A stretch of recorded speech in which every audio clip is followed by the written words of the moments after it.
Students, welcome to the online platform of Akbar classes. एक लंबा period हो गया, मोदी जी तो लॉकडाउन तोड़ने का नाम ही नहीं ले रहे हैं। ठीक है, लेकिन पढ़ाई तो जारी रखनी ही है।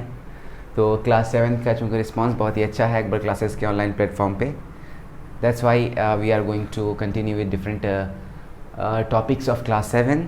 ठीक है, जैसा कि आपको पता है मैं बायोलॉजी पढ़ाता हूँ। ठीक है, और हमारा जो टॉपिक हम स्टार्ट करने वाले हैं फूड एंड न्यूट्रिशन। ये पहला चैप्टर शायद आपका है, फूड न्यूट्रिशन और कंपोनेंट्स ऑफ फूड करके। ठीक है, तो कुछ अच्छी अच्छी बातें इस चैप्टर में हम जानते हैं। ठीक है, चलिए स्टार्ट हम करते हैं इस चैप्टर को समझना। आप घर पे होंगे, लॉकडाउन का पीरियड होगा, अब्बू अम्मी सब घर में हैं। ठीक है, या तो आप मोबाइल के लिए झगड़ा कर रहे होंगे या फिर खाना खा रहे होंगे, यही दो चीज़ हो रहा होगा आजकल घर पे। ठीक है, तो जो आपकी अम्मा ठूस ठूस के आपको खिला रही है खाना, तो उस खाने के बारे में समझते हैं। क्योंकि मतलब माँ लोगों के लिए दो ही चीज़ अभी इंपॉर्टेंट है, या तो तुम मोबाइल क्यों इस्तेमाल कर रहे हो, या फिर तुम खा क्यों नहीं रहे हो, या फिर ज़्यादा क्यों खा रहे हो। कुछ बच्चों का ये भी होता है, तुम इतना क्यों खा रहे हो। तो ठीक है, तो उसी जो हमारा मोबाइल के बारे में क्लास नहीं ले सकते बायोलॉजी में, वो फिजिक्स वाले अकबर सर से रिक्वेस्ट कर लेना कि सर मोबाइल के टॉपिक पे क्लास करवा दीजिए। हमारा तो टॉपिक है फूड है, खाना। ठीक है, फूड एंड न्यूट्रिशन। तो न्यूट्रिएंट्स लेने का जो प्रोसेस है उसको हम लोग न्यूट्रिशन बोलते हैं, बहुत ही सिंपल टर्म्स में। फूड जो आप लेते हैं दैट इज़ न्यूट्रिशन। फूड जो आप लेते हैं, food you eat either in liquid form और सॉलिड फॉर्म और सेमी लिक्विड फॉर्म और सेमी सॉलिड फॉर्म। जेल के फॉर्म में जेली खा रहे हैं, आइसक्रीम खा रहे हैं, everything is food that you eat to meet your appetite. भूख ख़त्म करने के लिए जो आप खा रहे हैं दैट इज़ फूड। और फूड हमें न्यूट्रिएंट्स देता है। क्या देता है हमें? फूड न्यूट्रिएंट्स देता है। तो सबसे पहली बात हम लिखेंगे, पहली लाइन। प्लीज़ कॉपीज़ आप निकाल लीजिए अगर अब तक नहीं निकाले हों। ठीक है, पहली बात जो हम लिखेंगे वो लिखेंगे food gives us nutrients. Food gives us nutrients. Please लिखना शुरू कीजिए। Food gives us nutrients. हम लिखना शुरू करेंगे, हर एक नए वर्ड्स को जानेंगे, समझेंगे। आप बिल्कुल रिलैक्स कीजिए। ठीक है, जिस तरह से ये कोरोना का लॉकडाउन लंबा चल रहा है, इस तरह से आपके क्लासेस भी लंबे चलने वाले हैं। Food gives us nutrients. ठीक, इससे पहले कि हम न्यूट्रिएंट्स टर्म को समझें, एक अगली लाइन हम ये लिखेंगे, the intake of nutrients is called nutrition. The intake of nutrients is called nutrition. The intake, आप यूज़ भी जोड़ लीजिए। The intake and use of, the intake and use of nutrients is called nutrition. The intake and use of nutrients is called nutrition. ठीक है, दो बातें हमने कैसे स्टार्ट की क्लास को, कि फूड ज़रूरी है। ठीक है, क्यों? क्योंकि फूड आपको न्यूट्रिएंट्स दे रहा है। हालांकि अब तक हम न्यूट्रिएंट्स वर्ड को हमने समझा नहीं है, बट ये जो इनटेक है और यूज़ है न्यूट्रिएंट्स का, उसको हम लोग क्या करें? न्यूट्रिशन। तो अल्टीमेटली अब फूड किस लिए लेते हैं? न्यूट्रिएंट्स के लिए लेते हैं। किसके लिए लेते हैं? न्यूट्रिएंट्स के लिए लेते हैं। ठीक, तो अब न्यूट्रिएंट्स क्या हैं इसके बारे में लिखिए। लिखिए ज़रा, substances that the body needs, substances that the body needs, substances that the body needs for energy, substances that the body needs for energy, building materials, energy के बाद कॉमा होगा, building materials and regulate body processes, and regulate body processes। ठीक है, एक बार फिर से मैं repeat कर रहा हूँ कि nutrients are the substances that are required by the body for energy, building materials and control of और रेगुलेशन ऑफ बॉडी प्रोसेसेस। तीन बातें यहाँ पे सामने आई। एनर्जी के लिए,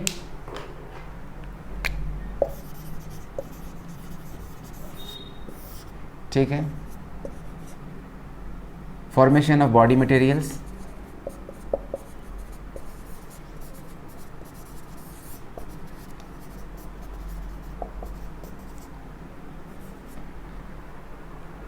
ठीक है, और तीसरी बात for different body processes, different body process को रेगुलेट करने के लिए। ज़रा सा इसको समझ लेते हैं कि ये न्यूट्रिएंट्स कर क्या रहे हैं। 3 डिफरेंट काम कर रहे हैं, एनर्जी दे रहे हैं, कोई भी तरह का फंक्शन कर रहे हैं, काम कर रहे हैं, उस काम को करने के लिए जो फ्यूल होता है, जो अब गाड़ी चलती है, ठीक है, आजकल बहुत बच्चे तो लॉकडाउन में 7th के बच्चे भी मोटरसाइकिल चलाने लगते हैं, ठीक है, लेकिन ना चलाएं तो बेहतर है, किसी को ठोक दीजिएगा तो फिर दिक्कत ही हो जाएगी। मोटरसाइकिल, ठीक है, तो मोटरसाइकिल चलाने के लिए, बाइक चलाने के लिए, डिफरेंट तरह के मशीन्स को चलाने के लिए फ्यूल चाहिए होता है, जैसे कि पेट्रोल चाहिए, केरोसिन चाहिए, डीजल चाहिए, डिफरेंट तरह की चीज़ों को चलाने के लिए। तो वो फ्यूल क्या देता है, एनर्जी देता है। वो फ्यूल क्या देता है, एनर्जी देता है। आप जो क्लास में बैठे हुए हैं, भी क्लास आप जो कर रहे हैं, इससे पहले आपने शाम में कुछ खाया होगा या फिर दोपहर में कुछ खाया होगा, तो that part of food is giving you energy. किस काम के लिए, कि आप बैठकर पढ़ सकें। Energy is required every time, हर वक्त एनर्जी की ज़रूरत होती है। आप सो रहे हैं तब भी एनर्जी चाहिए, आप बैठे हैं तब भी चाहिए, सोच रहे हैं तब भी चाहिए, दौड़ रहे हैं, खेल कूद रहे हैं, तब हर वक्त चाहिए। बस ये है कि आपकी फ़िज़िकल एक्टिविटीज़ के बेसिस पे, जब आप ज़्यादा काम करते हैं तो आपको ज़्यादा एनर्जी चाहिए, जब आप कम काम करते हैं तो आपको कम एनर्जी चाहिए। सर एक इंपॉर्टेंट है, मैं फैक्ट बताऊंगा आपको कि आपका जो ब्रेन है ना, दिखने में छोटा लगता है लेकिन ये है बड़े काम की चीज़ है। आप जब स्टेडी स्टेट में होते हैं, जब आप कुछ नहीं कर रहे होते हैं तो आपकी बॉडी का 20% जो एनर्जी आप कंज्यूम कर रहे हैं वो आपका ब्रेन खा जा रहा है। हालांकि आपका जो मास के हिसाब से 4 से 5% के हिसाब है आपका बस ब्रेन। आपकी बॉडी का जितना जो वज़न है उसमें से सिर्फ 4 से 5% का हिस्सेदार है ब्रेन, लेकिन काम करने के लिए जो एनर्जी चाहिए होती है उसका 20% तक खा जाता है ब्रेन। आप एक दिन में 200 ग्राम तक जो शुगर है, ग्लूकोज है, खा जाता है वो। इसके बारे में आगे बताएंगे 200 ग्राम ग्लूकोज के फैक्ट के बारे में। बस हम ये समझते हैं कि ब्रेन दिखने में छोटा लगता है बहुत काम की चीज़। ऑब्वियसली है ही, नहीं रहेगी तो आप न जो मैं बोल रहा हूँ ना समझ पाइएगा, ना देख पाइएगा, कुछ भी नहीं हो पाएगा, बल्कि आप रहेगा नहीं, आपका एग्जिस्टेंस ही नहीं होगा। ठीक है, तो आपका एग्जिस्टेंस किसकी वजह से, आपकी ब्रेन की वजह से। इसलिए जब सोचता है कि हम इतना काम कर रहे हैं तो खाना क्यों ज़्यादा ना खाएं। ठीक है, तो एनर्जी नीड्स को आपका न्यूट्रिएंट्स पूरा करता है, किसी भी तरह का फंक्शन काम करते हैं। उसके अलावा बॉडी मटेरियल है, आपके बॉडी में डिफरेंट सेल्स बन रहे हैं, टूट रहे हैं, बन रहे हैं, टूट रहे हैं। बिलियंस ऑफ सेल रोज़ बनते हैं, रोज़ टूटते हैं। तो नई चीज़ें जो बन रही हैं, सेल्स बन रहे हैं, वो किसकी वजह से, किसकी हेल्प से बन रहे हैं, न्यूट्रिएंट्स की हेल्प से बन रहे हैं, जो आपकी बॉडी में नई चीज़ें बन रही। जैसे अगर आपका एक हाथ कट गया, स्किन कट जाता है, तो क्या वैसा ही रह जाता है? ऐसा बिल्कुल नहीं होता है। हाथ कट गया, ब्लड का लॉस हो गया, आपका स्किन का लॉस हो गया, दोबारा बनता है? ऑब्वियसली बनता है। अगर आपकी बॉडी में न्यूट्रिएंट्स ना हो तो वो उसका रिफॉर्मेशन नहीं हो सकता, ब्लड का भी नहीं हो सकता और जो स्किन आपका जो कट गया था उसका भी नहीं हो सकता। तो बॉडी मटेरियल फॉर्मेशन करने के लिए, बॉडी मटेरियल्स के लिए भी आपको क्या चाहिए, न्यूट्रिएंट्स चाहिए। उसके अलावा बॉडी प्रोसेस, आप सो रहे हो, कोई भी काम कर रहे हो, खेल रहे हो, कूद रहे हो, ठीक है, एनीथिंग यू आर डूइंग, आपको ज़िंदा रखने के लिए they are millions and billions of processes that are going inside of you. हज़ारों चीज़ें आपकी बॉडी के अंदर हो रही जो आपको पता नहीं चल रहा है। इन चीज़ों को भी पूरा करने के लिए क्या चाहिए, न्यूट्रिएंट्स चाहिए। ठीक है, तो हम ये समझ रहे हैं कि हमारा जो एग्जिस्टेंस है, हम जिंदा हैं, उस जिंदा स्टेट को मेंटेन करने के लिए क्या चाहिए, न्यूट्रिएंट्स चाहिए, जो किसके ज़रिए आता है, फूड के ज़रिए, जो आपने आज खाया था।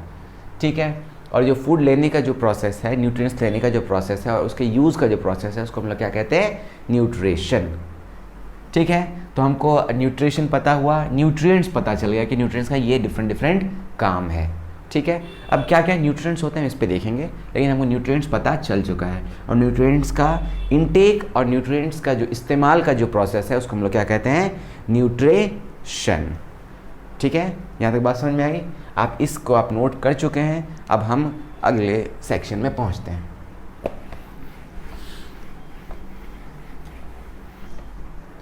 एक बार फिर मैं हेडिंग डालूंगा न्यूट्रिएंट, क्योंकि अब हम डिफरेंट टाइप के, डिफरेंट ग्रुप ऑफ न्यूट्रिएंट्स के बारे में पढ़ने वाले हैं।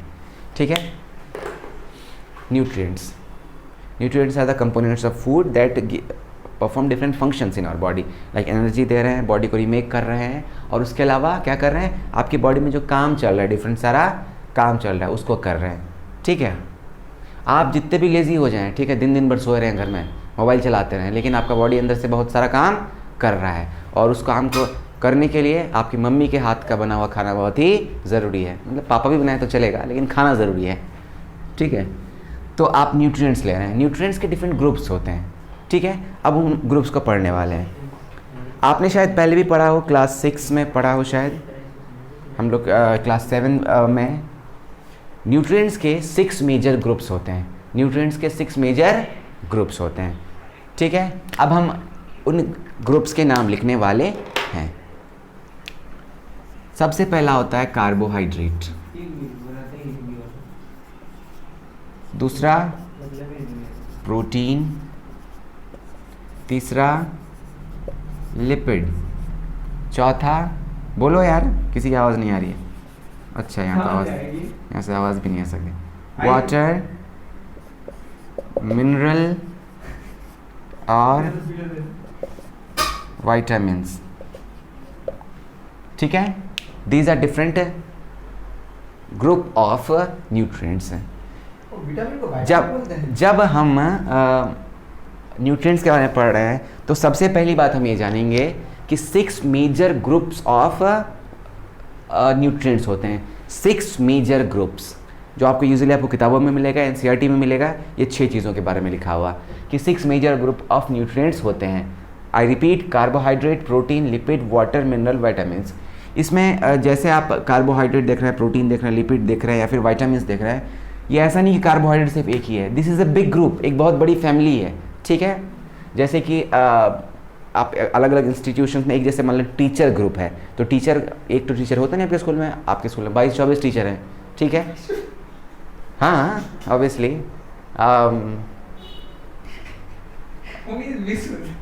तो उन टीचर्स, वो teacher is, this is particular group of teachers, वो एक पार्टिकुलर ग्रुप है टीचर का, ठीक है, जिसमें डिफरेंट टीचर्स हो रहे हैं जो डिफरेंट सब्जेक्ट्स पढ़ा रहे हैं।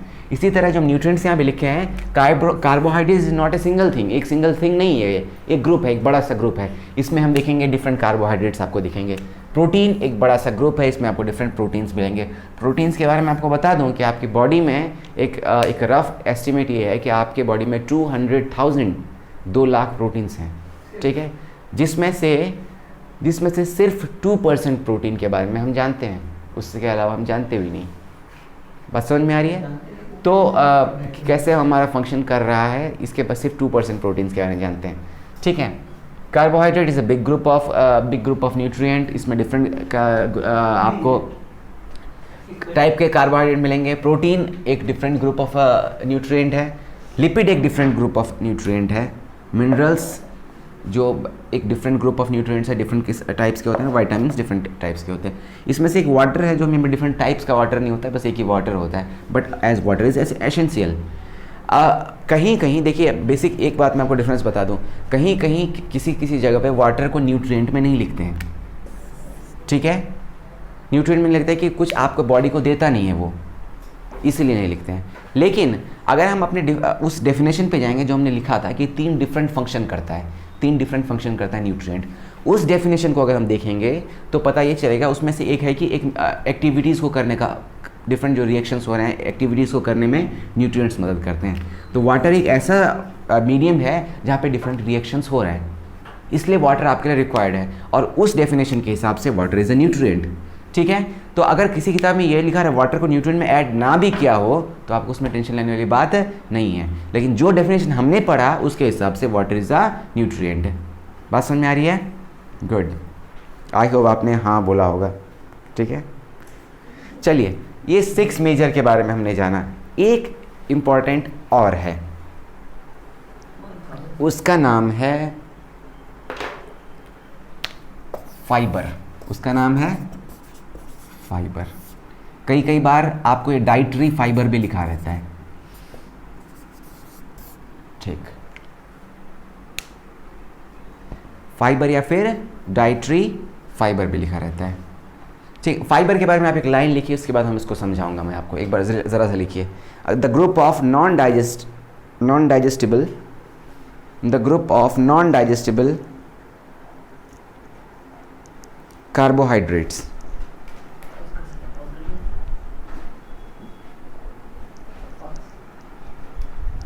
The group of non digestible carbohydrates.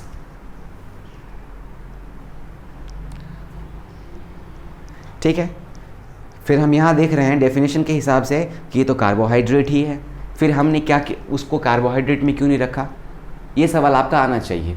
ठीक है, तो अब अगर आ भी रहा होगा तो मुझे पता तो चलेगा नहीं, मतलब ऐसा जादू तो है नहीं मेरे पास, लेकिन ठीक है, हम कोशिश करते हैं कि हाँ, मतलब मैं उम्मीद करता हूँ कि आप लोग सो नहीं गए होंगे इस क्लास में भी। ठीक है, नहीं तो पता चला ऐसा तुम लोग नहीं कर रहे हो ना जी कि एक टैब खुला हुआ है, दूसरा में व्हाट्सएप खोल के बतिया रहे हो किसी से। ऐसा होता है फोन में, मतलब ऐसा नहीं कि मम्मी से फ़ोन लेके लिया कि क्लास कर रहे हैं, उसके बाद देख रहे हैं कि व्हाट्सएप में एकदम चैट कर रहा है। ठीक है, तो ऐसा करना मत। डाइटरी फाइबर मैंने क्या बोला कि it is a group of non digestible carbohydrate. चूँकि कार्बोहाइड्रेट आपकी बॉडी में डाइजेस्ट हो जाता है और एनर्जी नीड्स को पूरा करता है। ठीक है, लेकिन इन दोनों में से हालांकि ये कार्बोहाइड्रेट के जो कंपोनेंट हैं उसी कंपोनेंट से मिलकर बना हुआ है डाइटरी फाइबर।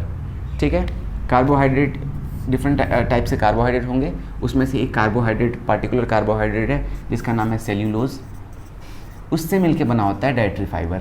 लेकिन चूँकि ना तो ये डाइजेस्ट होता है और ना ही एनर्जी नीड्स को पूरा करता है, इसलिए इसको हम एक अलग ग्रुप में रखते हैं, फाइबर या फिर डाइटरी फाइबर के। कुछ लोग इसको 7th ग्रुप ऑफ न्यूट्रिएंट्स कहते हैं, कुछ जगह इसको न्यूट्रिएंट्स की कैटेगरी में नहीं रखा जाता है, बट चूँकि हम सारी चीज़ें जान रहे हैं तो हम ये बात भी जानेंगे। आपको कहीं फाइबर पढ़े तो ये नया नहीं लगना चाहिए आपको। ठीक है, carbohydrate, protein, lipids, water, mineral, vitamins और डाइटरी फाइबर। ठीक है, एक और ग्रुप के बारे में आपको मैं बता रहा हूँ। ठीक है, जो आपको किताबों में, आपकी किताब एनसीईआरटी में तो बिल्कुल नहीं मिलेगा, मतलब कैसे मिल सकता है एनसीईआरटी में। ठीक है, शायद आप पियर्सन पढ़ें तो उसमें मिल जाए, या शायद उसमें भी ना मिले।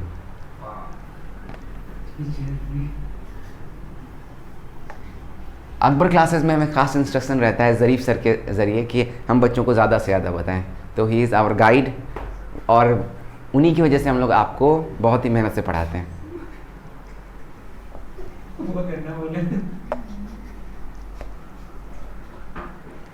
ठीक है,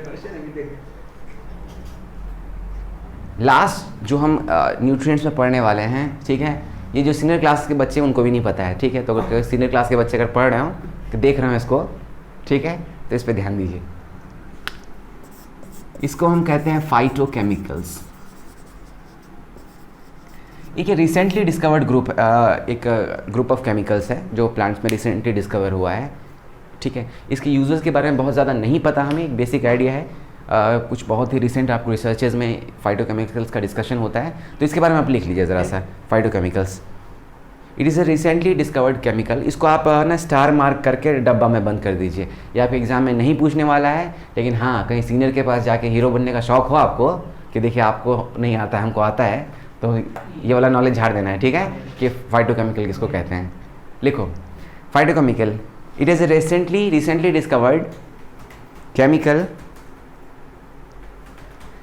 It is a recently discovered chemical that occurs naturally in the plants. That occurs naturally in the plants. That occurs naturally in the plants.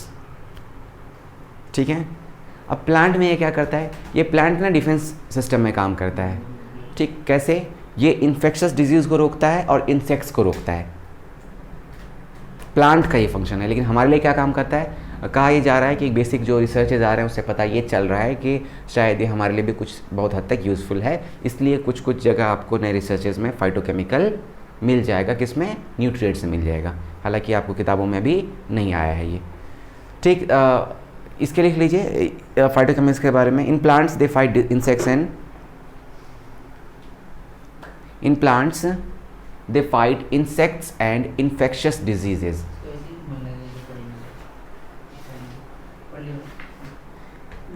In plants they fight insects and infectious diseases. Insect, infectious disease. ठीक है। It keeps us healthy, हमें healthy रखने में मदद करता है। It keeps us healthy. अब क्या करने वाले हैं, आप इसको स्टार मार करके डब्बा में बंद कर दीजिए, ठीक है। ये आपके कॉपी की शोभा बढ़ाने का काम आएगा, मतलब नहीं पढ़िएगा तो शोभा ही बढ़ाएगा, क्या करेगा। लाल, पीला, नीला, हरा, जितने किस्म का कलर है आप पूरा इस्तेमाल कर सकते हैं, ठीक है। फाइटोकेमिकल्स, तो अब हम न्यूट्रिएंट्स को एक बार फिर से रिपीट करते हैं। ऐसे हम न्यूट्रिएंट्स का डेफिनेशन समझा कि वो क्या क्या काम कर रहे हैं, 3 डिफरेंट काम कर रहे थे। उसके बेसिस पे 6 basically major group of nutrients हैं। कौन कौन से? Carbohydrate, proteins, lipids, water, mineral और वाइटामिन्स। 7वां ग्रुप जो एक कार्बोहाइड्रेट का ही डिफरेंट फॉर्म है, जो कि डाइजेस्ट नहीं होता है, जो आपको एनर्जी नहीं देता है, तो फिर क्या देता है वो, इसके बारे में बाद में बात करते हैं। उसको हम कहते हैं फाइबर या फिर डाइटरी फाइबर। लास्ट ग्रुप जो रिसेंट स्टडीज़ में सामने आया है, that is phytochemicals. Phytochemicals naturally occurring substances होते हैं प्लांट में, जो प्लांट को इंसेक्ट से और इन्फेक्शस डिजीज़ से लड़ने में मदद करते हैं। तो उम्मीद है कि अगर उसको लड़ने में मदद कर रहा है तो इंसान तो बिल्कुल आशावादी है ना, तो जो उससे लड़ने में मदद कर रहा है तो हमको ही मदद करेगा, तो खा गया सारा फाइटोकेमिकल्स को। तो उम्मीद करते हैं कि हमको हेल्दी रखेगा। तो that is why I have told you to write it. Okay, चलो अब इससे पहले कि हम इस सेक्शन पे जाएं, डिफरेंट की कार्बोहाइड्रेट क्या कर रहा है, फैट क्या कर रहा है, ठीक है, उससे पहले मैं कैटेगराइजेशन, क्लासिफिकेशन करने वाला हूँ कि जो डिफरेंट न्यूट्रिएंट्स आपने पढ़ा उसको क्या डिफरेंट कैटेगरीज में हम बांट सकते हैं। तो क्लासिफिकेशन से पहले हम हमेशा, तुम किसी भी चीज़ का क्लासीफाई करोगे फिजिक्स, केमिस्ट्री, बायोलॉजी, व्हाटएवर, हमेशा इस बात को ध्यान रखना है कि हम जो ग्रुप्स बना रहे हैं उसका बेसिस क्या है, उसका बेसिस क्या है। जैसे आपके क्लासेस में बेंचेस लगे रहते हैं बैठने के लिए, लेफ़्ट साइड, राइट साइड, तो आप ध्यान रखते हैं कि अच्छा जो बैठने का जो है कि अब एक गर्ल एक साइड बैठ रही है और एक बॉय एक साइड बैठ रहा है, तो यहाँ पे मैं क्लासीफाई करने का बेसिस क्या हुआ, जेंडर हुआ, कि गर्ल जेंडर, बॉय जेंडर, आपने अलग अलग क्लासीफाई किया, ठीक है। तो आप ज़िंदगी में कोई भी क्लासिफिकेशन पढ़ें, एकेडमिक्स में, पढ़ाई में, फिजिक्स, केमिस्ट्री, बायोलॉजी, किस में, तो अब जब क्लासीफाई करें तो उसका बेसिस क्या है, उसका बेसिस क्या हो सकता है। जैसे मैं आपको ज्योग्राफी का आपको एक एग्जांपल दूंगा कि 2 तरह के मूवमेंट होते हैं, ठीक है, एक रोटेशन, दूसरा रेवोल्यूशन। तो ये बेसिस क्या हो गया, रोटेशन और रेवोल्यूशन 2 तरह का, ठीक है। बेसिस उसका क्या, मूवमेंट, एक उसके एक्सिस पे मूव कर रहा है और उसके ऑर्बिट पे मूव कर रहा है, ठीक है। इसी तरह अब हम यहाँ पे क्या पढ़ने वाले हैं, न्यूट्रिएंट्स का क्लासिफिकेशन पढ़ने वाले हैं, ठीक है। तो न्यूट्रिएंट्स के क्लासिफिकेशन में जो हमारा क्लासिफिकेशन का सबसे पहला बेसिस होगा वो ये होगा कि कौन सा न्यूट्रिएंट हमारी बॉडी में बन जा रहा है और कौन सा न्यूट्रिएंट हमारी बॉडी में नहीं बन रहा है। इससे पहले कि हम इसे लिखें, इस बात को ज़रा समझो कि जितने भी न्यूट्रिएंट्स मैंने लिखवाए, ठीक है, सारे के सारे ज़रूरी हैं आपके लिए, कि आपको चाहिए आपकी बॉडी की ग्रोथ के लिए, प्रॉपर फंक्शनिंग के लिए। इसमें से कुछ भी कम हो जाएगा तो क्या होगा, आपको तरह तरह की बीमारियां हो जाएंगी। उसके भी लिस्ट हम बाद में देखेंगे कि कोई एक बीमारी कम हो जा रही है, एक कोई न्यूट्रिएंट कम हो जा रहा है तो कौन सी बीमारी हो रही है। जैसे एक मरासमस का एग्जांपल, आप कार्बोहाइड्रेट नहीं ले रहे हैं, मतलब आप चावल नहीं खा रहे हैं, रोटी नहीं खा रहे हैं, ठीक है, सिर्फ चिकन खा रहे हैं, तो आपको क्या हो सकता है, मरासमस हो सकता है। प्रोटीन तो मिल जा रहा है बहुत ज़्यादा, लेकिन कार्बोहाइड्रेट नहीं मिल रहा है, ठीक है। तो इसमें क्या हो जाएगा कि आपकी आंखें अंदर चली जाएंगी, हड्डी दिखने लगेगा, तो आप नहीं चाहिएगा कि आपके साथ ऐसा हो, ठीक है। पर जितने सारे नए कपड़े रखे हुए हैं सब ढीले ढीले हो जाएंगे, ठीक है। तो फिर क्या है, तो हमें ये कंसिडर करना है कि जितने भी न्यूट्रिएंट्स हैं हमारे लिए बहुत बेसिक रिक्वायर्ड है, ठीक है। लेकिन न्यूट्रिएंट्स को जब पढ़ेंगे तो 2 बातें आ सकती है। कुछ ऐसे न्यूट्रिएंट्स हैं जो आपकी बॉडी में खुद ब खुद बन जा रहे हैं, ठीक है, और कुछ ऐसे न्यूट्रिएंट्स हैं जो आपकी बॉडी में बन नहीं रहे हैं, आपको बाहर से लेना पड़ रहा है। तो जो बाहर से लेना पड़ रहा है वो ज़रूरी है, आपको बाहर से लेना है, आपकी बॉडी में बन नहीं रहा है, तो ऐसे को हम बोलेंगे ज़रूरी न्यूट्रिएंट्स। इंग्लिश में उसको कन्वर्ट करेंगे एसेंशियल न्यूट्रिएंट्स। ज़रूरी हैं कि आपको बाहर से लेना है, हम सोच दोगे कि मतलब नमाज में दुआ कर दोगे कि आ जाए न्यूट्रिएंट हमको ये वाला, वो मिलने वाला नहीं है, वो तुमको खाना ही पड़ेगा, ठीक है। तो ऐसे न्यूट्रिएंट्स जो ज़रूरी है कि आप अपने बॉडी से बाहर से लें, फूड से लें, उसको हम क्या कहेंगे, एसेंशियल। और ऐसे जो आपकी बॉडी में खुद ब खुद बन जा रहे हैं उसको हम क्या कहेंगे, नॉन एसेंशियल। ठीक है,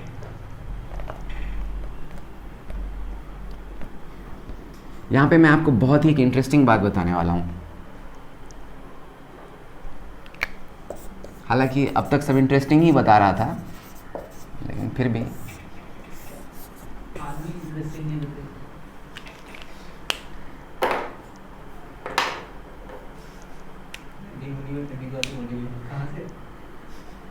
वैसे आप जो मैं ये स्माइल कर रहा हूँ मैं बार बार, इसकी वजह ये है कि अकबर सर वहाँ बैठे हुए हैं सामने में बिल्कुल, जो कैमरा के उस पार तो दिख नहीं रहा है, और बार बार मुझे मोटिवेट / डिमोटिवेट करते जा रहे हैं। ठीक है, लेकिन मैं नहीं हो रहा ना। न्यूट्रिएंट्स हमारा एक एसेंशियल और दूसरा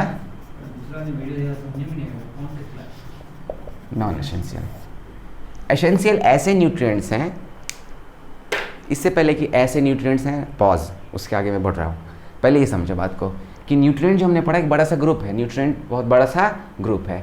ऐसा हो सकता है कि हम प्रोटीन के बारे में अगर बात करें, प्रोटीन के बारे में बात करें तो हो सकता है कि कुछ प्रोटीन आपकी बॉडी में खुद ब खुद बन जा रहा है।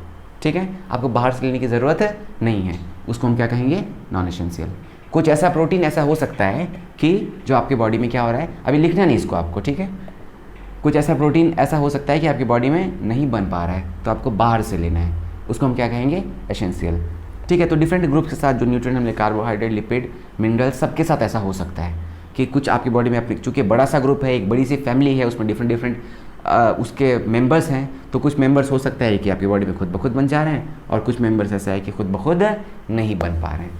ठीक है, तो सबसे पहले जब हम बात इसकी करते हैं कि हम फूड क्यों लेते हैं, तो एनर्जी नीड्स को पूरा करने के लिए। किसके लिए, एनर्जी नीड्स को पूरा करने के लिए। एनर्जी नीड्स को पूरा करने के लिए जब हम फूड लेते हैं तो हमारे जहन में, और एनर्जी नीड को हमारा पूरा करता है कार्बोहाइड्रेट। क्या करता है आपका, पूरा कार्बोहाइड्रेट। तो हमको ये बात ऐसा लगता है और ऐसा लगना चाहिए कि कार्बोहाइड्रेट हमारा क्या होगा, एसेंशियल होगा, मतलब हमारी बॉडी में बन नहीं रहा होगा। अगर बॉडी में बन पाता खुद ब खुद तो क्या होता, हमें बाहर से लेना नहीं पड़ता। ये बिल्कुल बात आनी चाहिए आपके जहन में। आपके जहन में बात नहीं आ रही है तो मतलब ये है कि आपको पढ़ने में मन नहीं लग रहा है। ठीक है, ध्यान दे दो।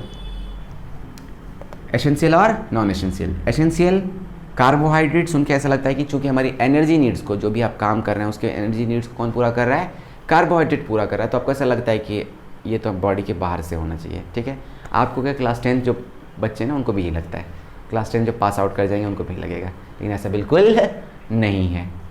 तो फिर क्या है, तो फिर ये है कि कार्बोहाइड्रेट का फॉर्मेशन एनर्जी नीड्स को पूरा करने के लिए आपकी बॉडी के अंदर खुद से हो सकता है। किसके ज़रिए, प्रोटीन्स के ज़रिए हो सकता है और फैट के ज़रिए कार्बोहाइड्रेट खुद ब खुद बन सकता है आपकी एनर्जी नीड्स को पूरा करने के लिए। पर ये बहुत ही फिजिबल प्रोसेस नहीं है। हमने आपसे, जब से आप तक हम और आप बने हैं तब से प्रोसेस में हमारा बॉडी इस तरह से अडेप्ट हमने नहीं किया है कि हम क्या प्रोटीन और फैट लें और फिर इसको कार्बोहाइड्रेट में चेंज करें। ऐसा हो सकता है, पॉसिबल है, बट ये एक बहुत ही अच्छा प्रोसेस हमारी बॉडी के लिए नहीं है। ठीक है, क्या होता है कि जैसे आप फास्टिंग करते रहते हैं, उस दौरान जब आप कार्बोहाइड्रेट आपके बॉडी में नहीं होता है तब उस दौरान प्रोटीन आपका एनर्जी सोर्स के रूप में यूज़ हो जाता है, प्रोटीन से आप एनर्जी निकाल लेते हैं। लेकिन इससे क्या होता है कि बॉडी आप कमज़ोर होने लगती है, ग्रोथ रुकने लगता है, बहुत दुबले पतले हो जाते हैं, मतलब रोज़ा रख के। ठीक है, बहुत लोग हो जाते हैं, बहुत लोग नहीं भी होते हैं, बहुत लोग तो और मोटे हो जाते हैं। पता नहीं साइंटिफिक बेसिस क्या है इसका, मुझे नहीं पता, लेकिन कुछ लोग बहुत मोटे हो जाते हैं। ठीक है, खैर, एसेंशियल और नॉन एसेंशियल। एसेंशियल ऐसे जो आपको बॉडी के बाहर से लेना है, खाना है। नॉन एसेंशियल आपकी बॉडी में अपने आप बन जा रहा है। ठीक है, तो सबसे पहले एसेंशियल को लिखिए। They can not be synthesised by human body. They can not be synthesised by human body.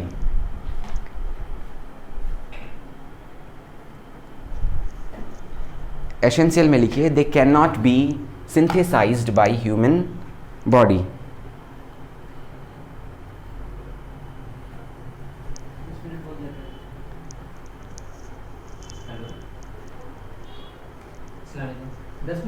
दूसरा पॉइंट में लिखे कि they must be taken from outside. They must be taken from outside. किसके बारे में मैं लिखा रहा हूँ, एसेंशियल के बारे में। नॉन एसेंशियल में मत लिख देना।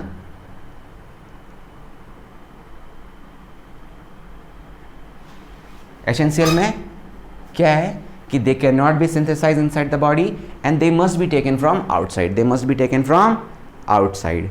नॉन एसेंशियल में they can be synthesize inside the body, ठीक है, they can be synthesize inside the body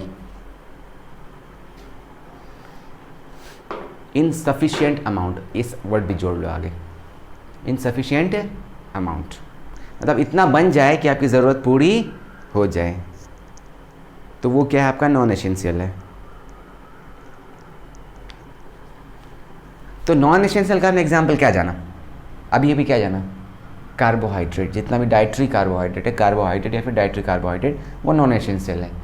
अभी हम देखेंगे डिफरेंट टाइप के कार्बोहाइड्रेट होते हैं, आपने नाम सुना होगा शायद, glucose, fructose, sucrose, lactose, maltose, ये सब नाम सुना होगा। They are different forms of carbohydrate, और जो कार्बोहाइड्रेट है वो आपकी बॉडी के अंदर खुद ब खुद बन सकता है। हालांकि हम ऐसा करते नहीं हैं, हम बाहर से कार्बोहाइड्रेट लेते हैं, ठीक है, लेकिन वो बन सकता है, that is why that is non essential. तो जितने भी कार्बोहाइड्रेट्स हैं, dietary carbohydrates, that are non essential in nature. Essential का हमने पढ़ा कि बाहर से लेना ज़रूरी है। तो अब कौन से एग्जाम्पल हो सकते हैं, इनके एग्जाम्पल हो सकते हैं, ठीक है। इसके एग्जाम्पल्स होते हैं मेनी विटामिन्स, मिनरल्स, वाटर, लिख लीजिए। इसके एग्जाम्पल कौन कौन से हो सकते हैं, many vitamins, water, minerals and fibre. Dietary fibre जो हमने लिखवाया 7th ग्रुप, वो फाइबर सेल्यूलोज का बना होता है। सेल्यूलोज ऐसा कार्बोहाइड्रेट है जो आपकी बॉडी में नहीं बन सकता, वो प्लांट से बनता है, तब फिर आप लेते हैं, that is why it becomes essential. Dietary fibre आपकी बॉडी में नहीं बन रहा है, इसको अगर आपको चाहिए तो आपको बाहर से खाना पड़ेगा। बात समझ में आ रही है, फाइबर, डाइटरी फाइबर, ठीक है। इसमें एक चीज़ मैं आपको आखिरी बात बताऊँगा और क्लास यहीं पर हम लोग ख़त्म करेंगे। मैं आपको यहाँ पे प्रोटीन के बारे में एक चीज़ बता रहा हूँ, ठीक है।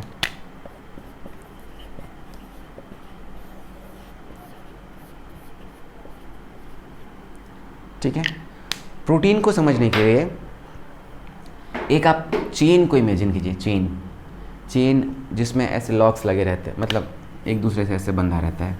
मेरी ड्राइंग ख़राब है तो इसलिए जज मत करना मुझे, ऐसे कुछ बंधा हुआ रहता है, ठीक है।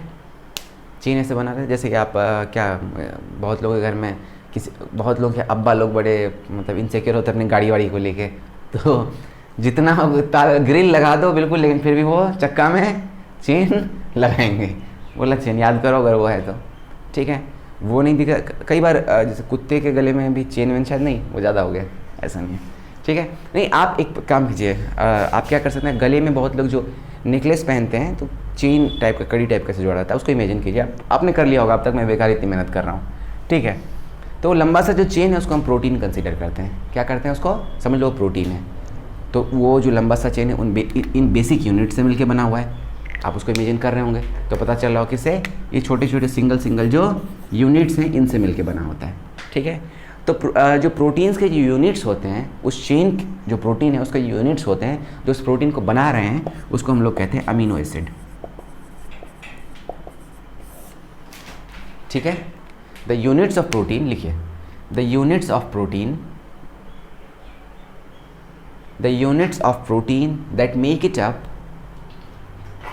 That make it up, thank you Zarif sir,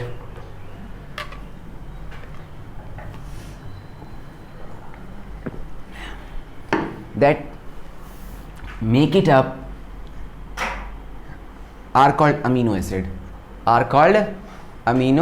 acid, ठीक है।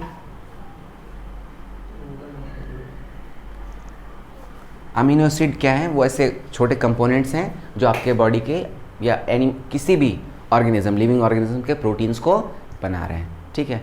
सबसे इम्पॉर्टेंट बात ये है यहाँ पर कि सिर्फ और सिर्फ 22 नेचुरली अकरिंग अमीनो एसिड होते हैं, मतलब नेचर में सिर्फ 22 अमीनो एसिड पाए जाते हैं, 22,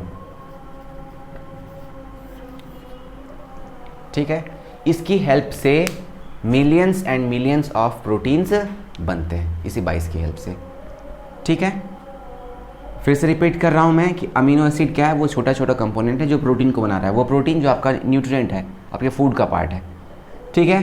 और ये जो अमीनो एसिड हैं 22 नेचुरली अकरिंग अमीनो एसिड होते हैं, और वही जितना भी प्रोटीन आपकी बॉडी में लिविंग ऑर्गेनिज्म में जितने प्रोटीन होते हैं सब कौन ये 22 में बन के बनाता है। कैसे? ये डिफरेंट 22 हैं, 22 के डिफरेंट नाम होंगे, अलग अलग सीक्वेंस में हो सकते हैं, अलग अलग सीक्वेंस में लग जाते हैं, लंबे लंबे से लग जाते हैं, और उसके बाद प्रोटीन बन जाता है। कई बार घुमावदार फॉर्म में भी लग जाते हैं और प्रोटीन बन जाता है कि नहीं। तो ये प्रोटीन कौन बना रहा है? ये 22 अमीनो एसिड बना रहा है। ठीक, ये बात हम क्यों बता रहे थे?